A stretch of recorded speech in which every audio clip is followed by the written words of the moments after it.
Simon Cowell, one of the sharpest minds TV has ever seen. The guy who lit up the stage for millions of voices nobody had ever heard before, from some forgotten mailroom clerk no one cared about. He rose up to become the most powerful name in entertainment. With this almost unreal gift for spotting talent, he turned nobodies into icons, earning the title of the industry's golden eye.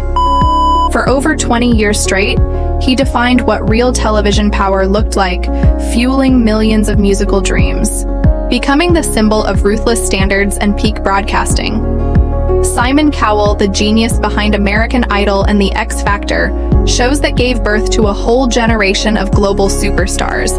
But behind all that glory is a story that's not glamorous, it's brutal, full of pain, shattered health, endless loneliness and tragedies that fame could never shield him from. The world clapped for his power for years, but few are ready for the haunting truth he carries now.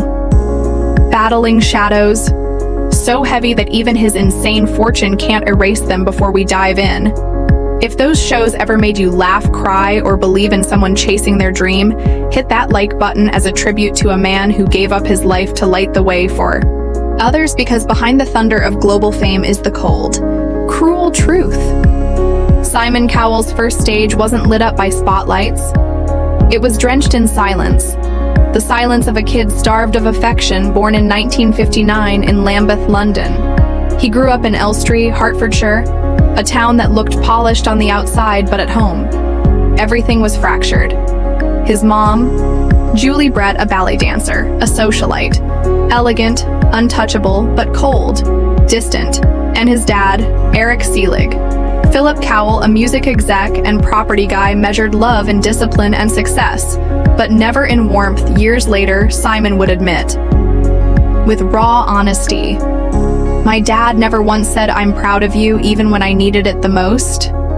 And that silence, that missing praise that sounds small to others, it became a scar he carried forever, a shadow that followed him into every stage, every boardroom, every lonely night. School didn't save him either.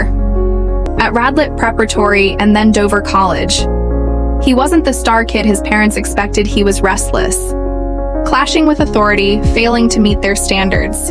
His classmates were remembered. Simon was overlooked. Again and again, the boy on the edge, present, but invisible, loud inside, but unheard, barely scraping by with a GCE in English and sociology.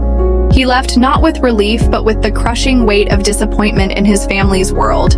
Excellence was the only currency in Simon? He felt bankrupt by his late teens. Rejection was his shadow, always whispering the same thing: "You're not enough." Out of pity, not pride, his father got him a job in the EMI music mailroom, the bottom rung of an empire built on stardom. Every morning, he carried coffee to producers who didn't know his name, sorted fan mail for artists who filled arenas while he dissolved into invisibility.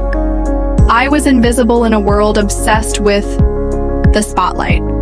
He'd later recall, still raw, humiliated, he quit EMI once, but outside, there was nothing but more rejection. Doors slammed shut.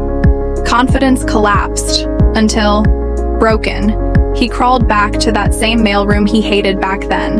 Simon admitted. He'd cry quietly in the bathroom after work, not just over failure, but from the terrifying fear that maybe his life had already peaked before it even began. But in those ashes of humiliation, something new started to burn. The silence of his childhood hadn't destroyed him. It hardened him. Neglect turned into grit. Rejection turned into defiance. The boy starved of affection was turning into the man who'd forced the world to see him. His childhood wasn't a fairy tale. It was a furnace. And every hug he never got, every "I'm proud of you" he never heard, forged that relentless, ruthless ambition. The boy who once cried in silence was now stepping into a world just as merciless as the childhood that scarred him. Armed with nothing but stubborn will and the bruises of rejection, Simon Cowell walked into the music business, determined that invisible wasn't going to be the last word attached to his name.